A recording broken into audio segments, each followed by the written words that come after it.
right, let's start. All right, before we even start this morning, this is a press conference, and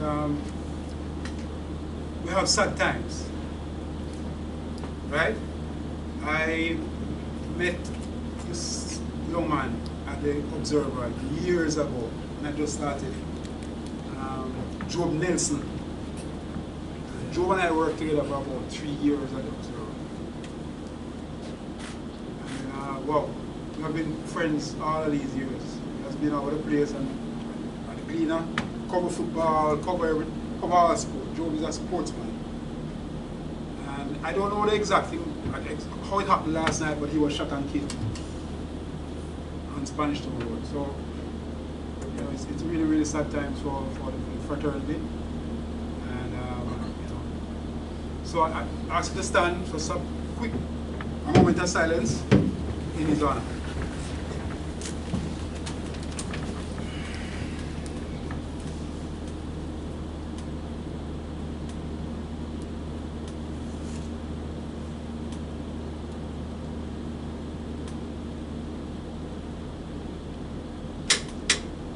Rest in peace, Joe.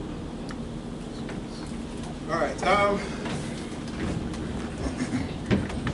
Move on now to the matter at hand, and we want to welcome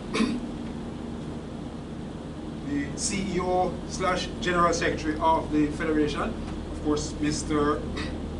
Dennis Chung. On your left, everybody knows him. Of course, some people may not know the manager of the senior women's national team. I say some, it's a very small minority now, because she has been around and doing a fantastic job over the last few years. And her face is everywhere, and she was in the Gleaner Monday morning and everything. All right, so that's Crystal Walters here, and of course Xavier. Xavier has been around football a long time, has been around the JFF for a long time, has been around the ladies a long time, so everybody would know him. And of course, this man has been around football like ages. Senior men's national team, he was a goalkeeper coach, then national coach, and so forth. He has a history with the Federation. So here it is again, round and round. Back here, that's Mr. Hubert Busby. Welcome again, Coach. Welcome. Thank you.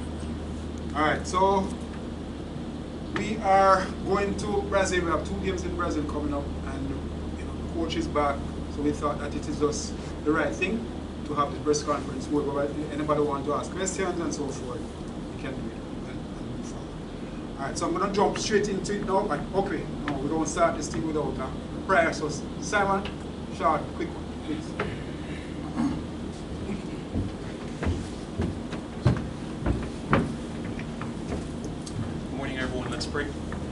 Our loving, kind Heavenly Father, we're grateful, thankful for this wonderful day that you've provided for us.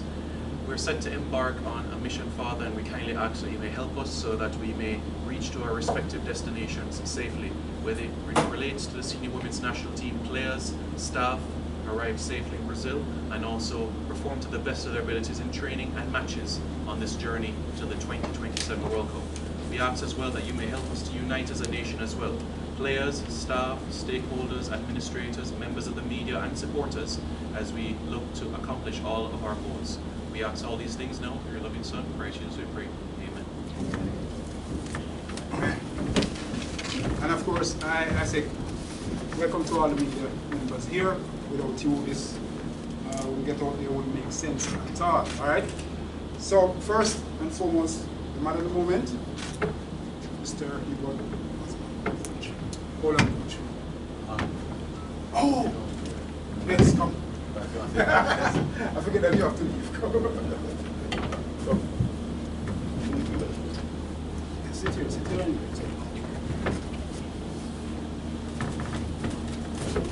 Alright, thank you everyone. I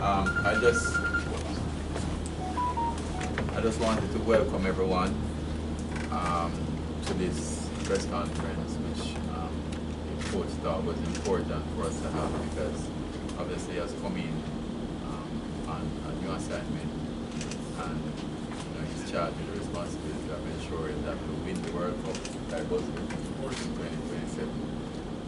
And I just want to say that after careful consideration, we thought that it was appropriate to appoint Hubert to lead the senior national team. Again, he has done an excellent job in advance. And of course, he is supported by Xavier, who, no commendation is too high for Xavier for having carried us through the last few months. I think that the Federation is very grateful for Xavier stepping in at the time to lead us through the World Cup qualifications and really unearthing a lot of new talent. We see the talent that's out there.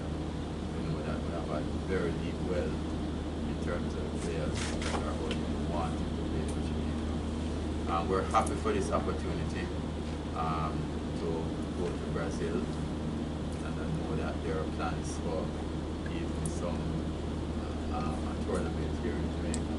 Of course, we can talk to that later.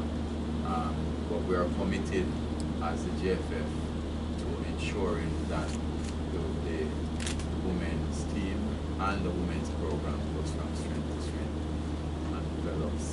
And certainly Jamaica is one of the best international women's team, and we want to strengthen on that. So we're happy for that. We're going to Brazil this month, and I think we have some time up to July. And then we will have this tournament, but we can talk about November that we're putting together. You'd have seen also that we would have reconnected with the players from the World Cup squad, and quite a few of them are included, but that's something that was I am just happy and bring greetings on behalf of the President to everyone, and as usual, we're appreciative for the media for the support that you're giving us, and as we go forward, we look forward to even greater interaction and support from the media as we move forward. So Buzz, congrats for this. We're very confident in you, and Xavier, of course, thanks a lot, and you continue to be a part of the team, and Christian. So I think we have a good team in front of us here, as you can see. Thank you. Thank you, Mr. Chung. He has to leave, so this is on the outside. So, have a good day, sir. All right, so we can go straight now to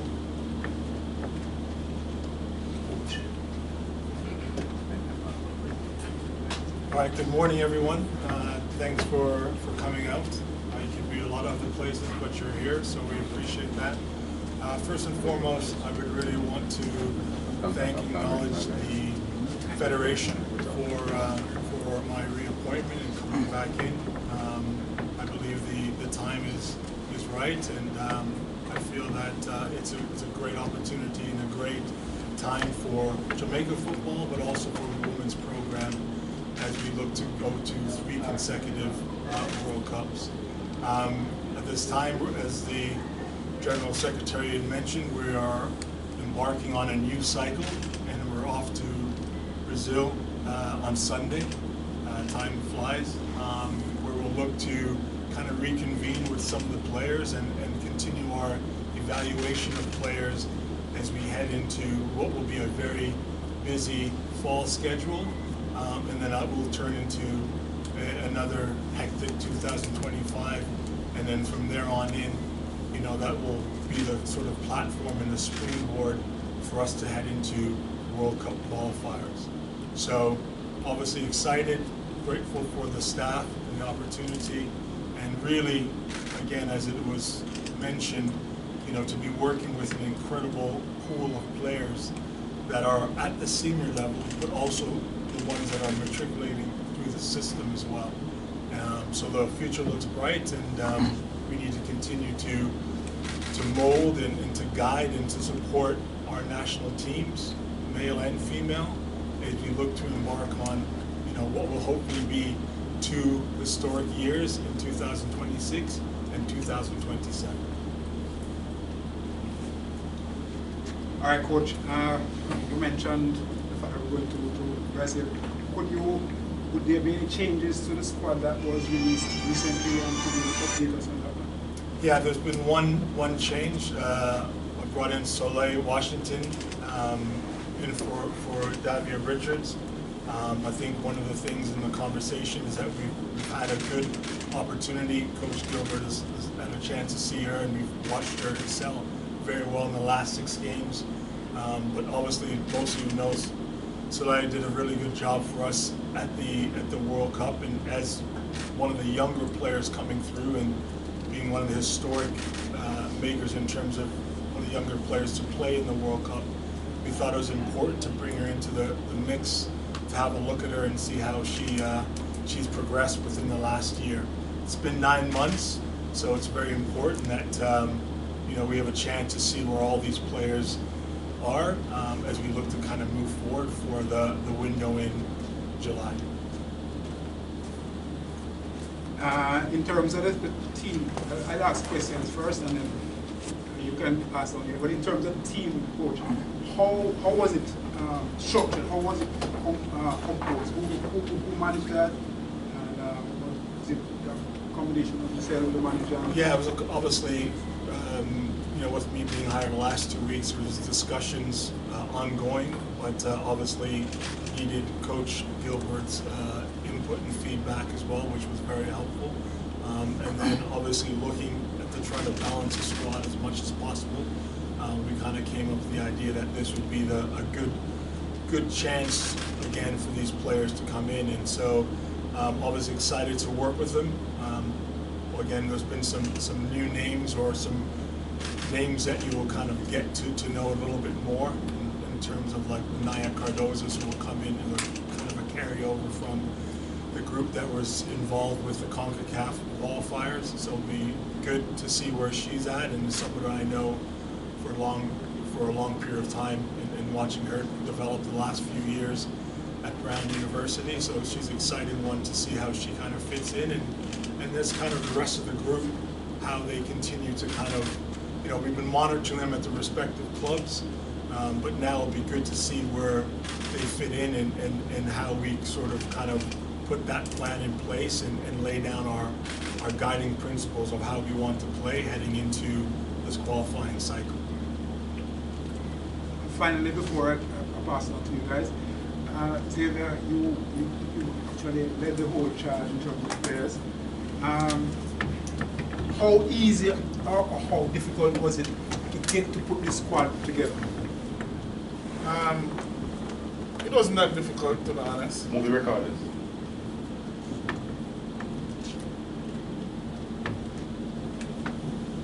But we still had some challenges when the players were coming back. It was important to play one of the top teams, and we had to look at players who are currently playing. Some of the players are not actively playing, especially the ones who are in college. They had limited playing time based on their off season.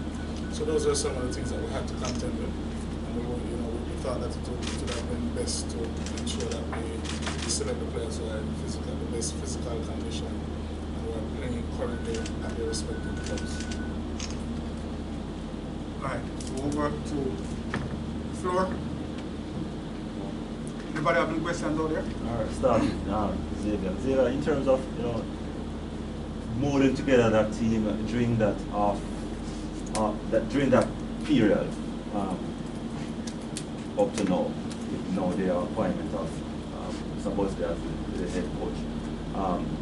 What are some of the lessons you think you could impart going forward?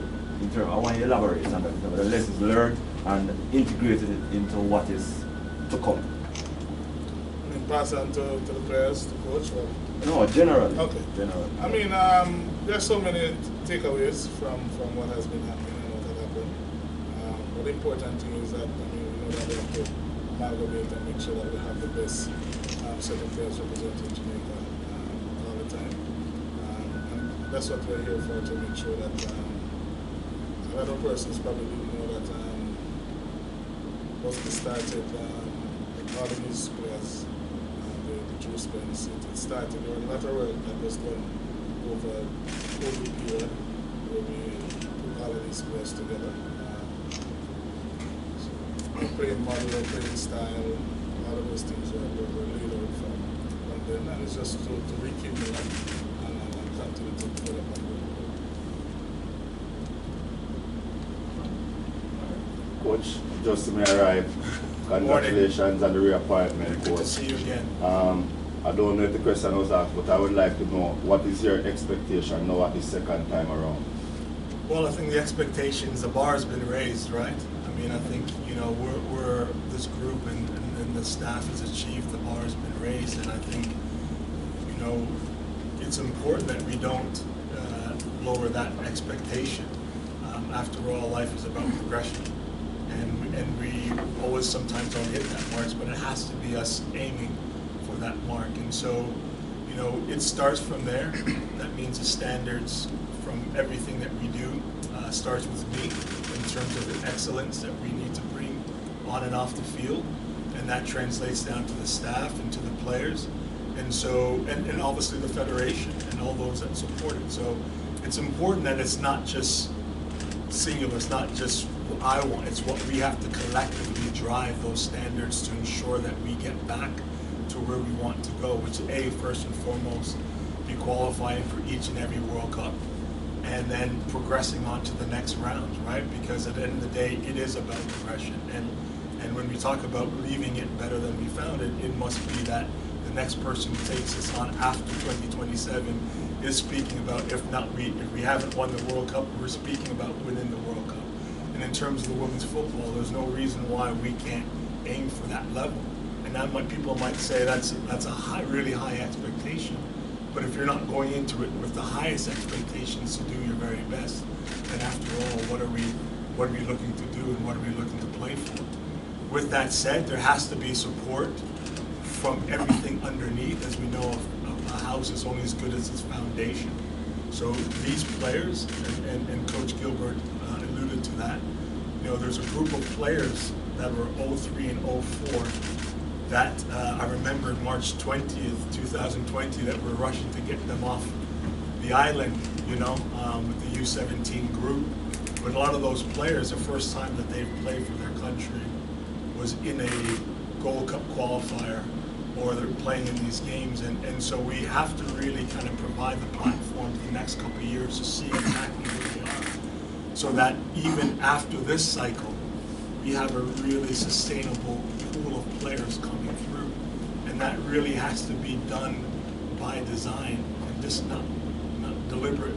And so my task and the task for all of us is to make sure that that foundation is truly solid. So regardless of who's sitting in the seat, they have a platform on which to ensure that the success continues for years to come.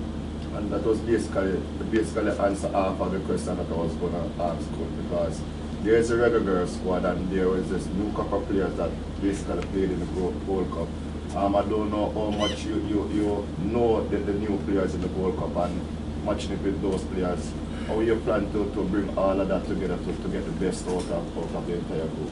Yeah, I knew all the players in the Gold Cup, to be fair. I've known them, and like I've said, that was kind of the 03, you know, there's a lot of those players who came through were players that I had at the U17s in 2019, 2020, and so on. So we did know the players, and we also knew where they were, you know, so it wasn't that difficult, and obviously Coach Gilbert did a good job of bringing them in, but it wasn't easy to have a lot of those players, you know, for the first time be representing their country on matches that count, right? There's nothing leading up to that.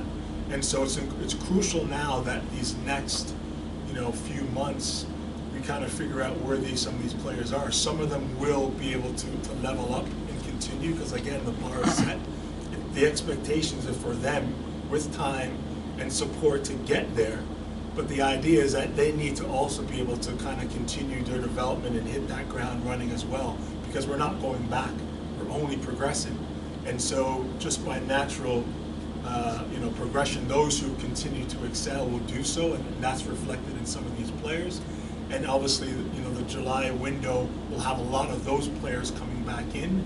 But it's important that we're monitoring these players in their environments to see how they're getting on. And if they're excelling, great. If they're not necessarily doing as much as they will, then how do we support them from afar and let them know that there's still plans for them to get there? But there's a responsibility for them to get there, because as it's been said over and over again, especially the senior women's national team, it's not a development area. It's a platform for those who are developing to continue, but it's not a development platform, because we simply don't have the time to develop the players that way. That's where our youth programs come in, to support them within their club environments. Coach, you're immediately, first of all, congratulations on. Thank you. You're immediately thrown into the deep end, taking on a world powerhouse in their environment. So, and you have not yet assembled a team.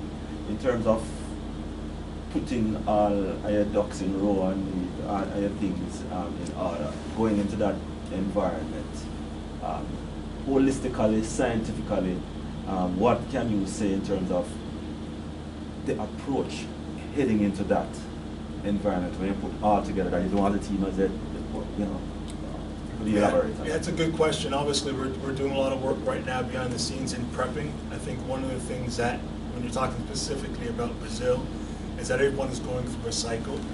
They're a team that we've been watching the last little while. They've gone through, they've got the best player arguably in this generation kind of moving on, but again, it's Brazil, so they've done a really good job in developing their own players coming through. So we have to look at, where they are, what they could be. I still haven't seen their squad, but the last 5 games, they've had a mixture of a lot of old and young players. They're going off to the Olympics. So we're not quite sure what squad they'll bring out, but I think they'll bring a very experienced squad with a little bit of an eye on the next cycle. For us, we can't control that, but we can control what we can do. So making sure that we're prepared, we're organized, we're well structured.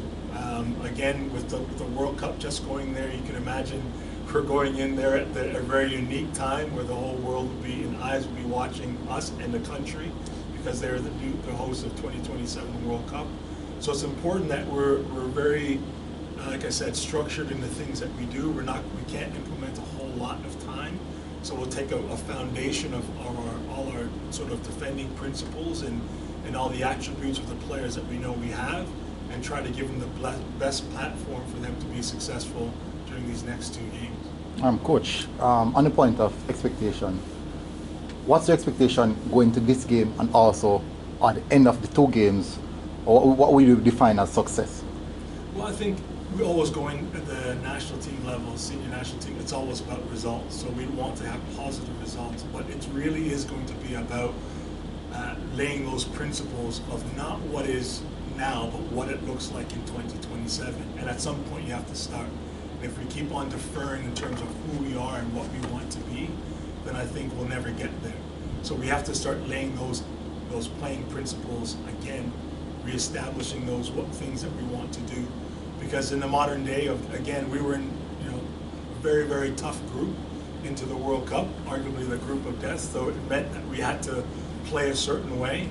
But to advance and take our football to the next level means that we're also going to have to improve upon that as well, because the game and the countries are ever changing. And for us to be able to want to be more the provocateur in the matches and to take the games to teams means that we're going to have to lay down some of these principles that suit the attributes of a Jamaican player in these sort of matches. But these games are going to give us a good insight also, I think, psychologically, in terms of where we are, where we want to go. And again, I have no doubt these players have shown over on the biggest stage in the world that they are up for a challenge. So we're looking forward to having some good results, but more importantly, we're looking forward to having some really good performances. How important is it to acquire these high-profile friendlies leading up to the World Cup? It's everything, and one of the discussions when I spoke with the Federation about us paying, and listen, we are the beacon light for the the Caribbean. We want to show everyone what can be, and we want to bring on our fellow countries within the CFU as well. But for where we want to go, we have to play Tier 1 competition. That means we have to play teams in the top 10 of the world. That's the only way that we're going to continue to test ourselves to see where we are, and for all of us, including me as a coach and our coaching staff, to raise the standard. You know, because sometimes you play these games where they kind of cover some of the cracks that you may have as a team. And so the only way you really find out where we are is to play the best teams in the world, and we're looking to do that now, heading into the next year. So I'm excited about that. We are playing one of the top 10 teams. I think they're ranked number 9 now. So and they have a lot going on. Especially, like I said, this squad is, you have players who are trying to make that final 18-player roster, not 23-player, but 18-player roster for the Olympics. So you can imagine there's some motivated players in that shirt. Last question. How difficult is it in balancing the age bracket where you want to have senior experienced players and also younger players coming in who are looking towards the next World Cup, who might hit their peak at that point in time? Yeah, it's a good question. The good thing is that, you know, when you think about it, we've got young players who are 19, 20, who've been at a World Cup. And we were one of the youngest teams at the World Cup. So a lot of our players haven't even reached their peak yet. And yet we have all these other players coming through, which is why it's exciting time for the program. But it is about the balance. It is about ensuring that we get the balance right with an eye of 2031. And even though I might not be here for that, it's important that we get that balance right moving forward. And with that said, you know, those young players have to be able to be performing at that level, because if we have players who are, you know, in their 30s and pushing on and playing at the highest level at the time, we can't just push them aside for players who aren't quite ready yet. That's not what this program is. So we have to provide them and support them and give them the best platform to do well. And so, as you said, combining that is going to be a task in itself. But it's a task that we look forward to supporting those players as they continue to come through those programs. And the best way to do that is to giving them the platform to be able to do that. And obviously, Coach Gilbert did a good job in the last round of giving some of those players an opportunity to just show where they were.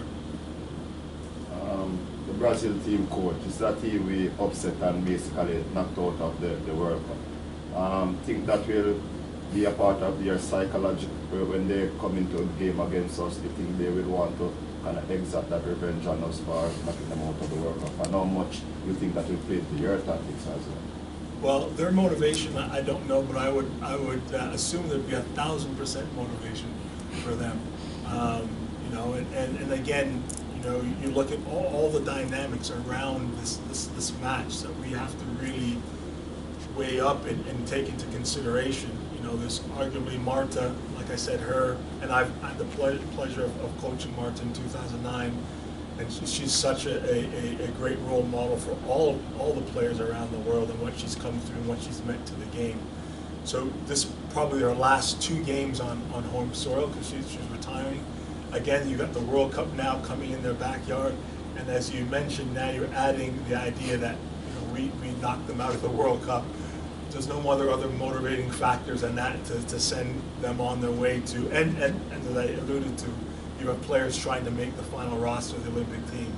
So we have all of that to consider for the program or going into this game right now. So yeah, it's definitely something that we have to manage, you know, heading in. But like I said, these players and a group of these players have been around these big matches for a long time, and so I think they'll be able to handle that. I know you manage your COVID without the loss of Khadija. Well, any team in the world needs a bunny shot. I wanted to sit here and say that maybe the main factor why they didn't end up winning the championship, but I would probably surmise that that's probably the reason why, if she's in that lineup the last 2 games, they definitely go on and win that WSL championship. So that you can't replace a Bunny Shaw. The key for her right now is to make sure that she's healthy, she recovers, and gets herself back ready for or the start of preseason for Man City, and then obviously at that right time we incorporate her back into the group. Will she remain the captain? Well, obviously we haven't had a chance to speak about those things yet. I think in this cycle we're going to evaluate all. I think one of the main things we need to do is look at, through this whole process, there's been a lot of other leaders that have emerged. I think you don't have to be the captain to lead, and she's definitely a leader for us. But we haven't gone into speaking about necessarily assigning or going through the captains. In a lot of ways, I really want to see that it happens organically, and that's what what these next few months will tell us as well, because we do have a lot of really good leaders in that group, and so that's something that that we'll look to see how that sort of organically takes place, and see those leaders sort of emerge and kind of make a decision. And so that's something that we already spoke about ironically on the call yesterday, is trying to see how we sort of mold this new leadership group and these leaders within the group. Of course, there was another public hostile relationship between Reggae Girlz and the administration in the past. In the perception of many, there could still be some perception in terms of hostility and so on, in the perception of some. Now, you were on the outside looking in. You had your moments to evaluate over and over again. I know you are now at the helm, molding everything together now and moving forward. What would be your approach now? Yeah, people's perceptions are their perceptions, and maybe that is their reality. I can sit in front of you, so I've spoken to every player coming into camp, and it's a clean slate. Everyone's excited to come back in. Everyone's excited to start fresh. What has gone by. We've looked past everything, and so it's a new dawn. It's a new beginning. It's a new cycle, and the players are coming in are with that. I can't control what the people think about the players, what they think about me, what they think about the federation. People are entitled to their opinions. What's the most important one is that these players are focused on representing their country, and they're focused on being ambassadors for the country and their federation. That's the most important thing right now. Coach, can I answer the difficult question probably no one to ask? How daunting was that suspension period for your coach, and what it means now to be vindicated and be back at the helm of Jamaican women's football? Yeah, obviously I wish it on no one, and it's like I said, it's a past. I've said it time and time again. It's not my plan. It was God's plan, and sometimes you just have to have faith and see things through. I've never come out publicly and said anything outside of it, simply because I also want to respect the process and also want to respect those involved with it. But yes, it wasn't a difficult time. I'm not going to shrug it, but it is in the past. And I think it's important now to be able to turn that page and sit in front of you knowing that the vindication is there, and knowing that, more importantly, through this process, I had a tremendous amount of support. Some of you from in this room, I had a tremendous amount of support at the time from the former ambassador and her foundation, obviously the coaching staff, and more importantly, the players. And I think that is really, really what's important. And so now that we've all turned the page, we've all moved on, I think it's really important that we kind of go and forge ahead on what is going to be a bright future for this program. And the objective, as you say, from here on, is to take women's football to the next level. Yeah, and it's not by me.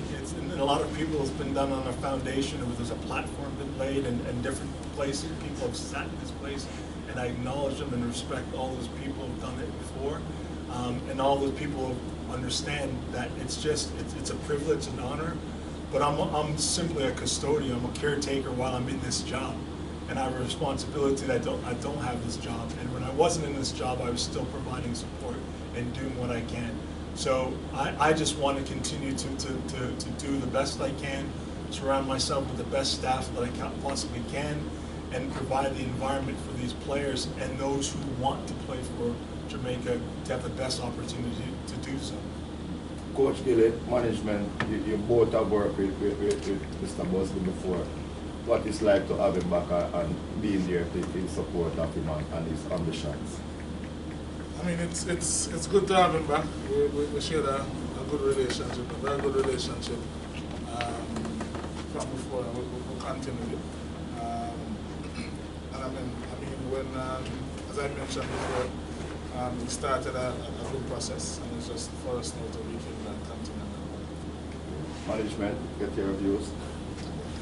Well, for me, the part is pretty precise, clear, and he knows what he's about. He have that, you know, down to the T, exactly what he expects of the staff, what he expects of the player. So it's pretty good to have him back. Had him in the World Cup, you know, lending support. So it's really a privilege to really be right there, you know, as the right-hand person to him, you know, to lend that support. So it's my pleasure. Final question from me. Anybody else? Of course, it also goes to the manager. The federation will be sending out multiple teams over the next month. On the 14, on the 15, on the 17, on the 20, the senior men, senior women. Is everything in place from your side to ensure that this trip will be a success in Brazil?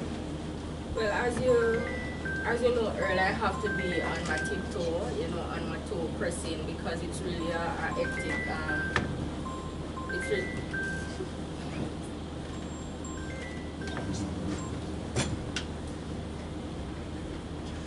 yeah, sorry about that. Let's start over. Yeah, so as you know, Earl, it's a very hectic season, and it will be a very trying 2 months, you know, to go by. But as a team manager, I have to be on tip-top shape. I have to be on my toes with accounts department. I have to be down to the T with every detail, every planning, every logistics, every single thing with the players. So it's a 24/7 job. It's not just, you know, coming in 8:30 and going 4:30. It's right around the clock to ensure that everything is on point for these members. And yes, for Brazil members, I'm not letting know everything will be in place, everything will be sorted, and we'll be ready to travel on Sunday. All right, sounds good. All right, so that's it. All right, so I want to say thanks again to coaches for being here. Welcome again, coach. You know, you're solid, so we expect good things from you. And of course, Xavier, the hard man in the job, man who was helping us together.